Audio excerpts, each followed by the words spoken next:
સુરત મહાનગરપાલિકાની સિટી બસો બપોરના સમયે 2 કલાકથી વધારેનો સમય ચાલુ બસ રાખીને ડ્રાઈવરો સૂઈ જાય છે।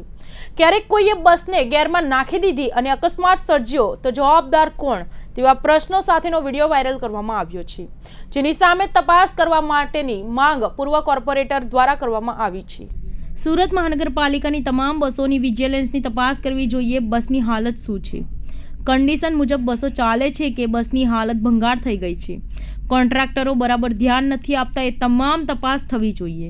સાથે સાથે ડીઝલ ક્યાં પંપે પુરાવે છે એના પણ પુરાવા સુરત મહાનગરપાલિકા જવાબદાર અધિકારીએ લેવા જોઈએ, કારણ કે સાંજ સુધીમાં 10 થી 15 બસો રોડ ઉપર બંધ હાલતમાં જોવા મળે છે।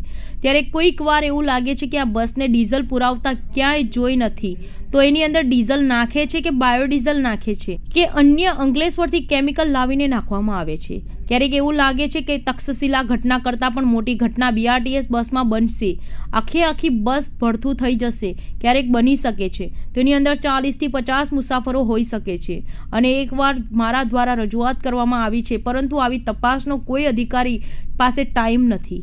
તમામ બસ સંચાલકો ગુંડાગીરી પર ઉતરી આવે છે। જ્યારે તપાસની વાત કરીએ ત્યારે આનું કારણ શું, હાલમાં જવાબદારી નવા અધિકારીઓને મળી છે, ત્યારે જણાવવા માંગીએ છીએ કે આ તમામ તપાસ કરવામાં આવે, જેથી કરીને દૂધનું દૂધ અને પાણીનું પાણી ખબર પડે। નહીતર અમને પણ એવું લાગશે કે તમે પણ બસ સંચાલકોના સેટિંગમાં બેસી ગયા છો અને રૂપિયા બનાવવાનું ચાલુ છે, તેવા સવાલો અને આક્ષેપો પૂર્વ કોર્પોરેટર દિનેશ કાછડિયા દ્વારા ઊભા કરાયા છે।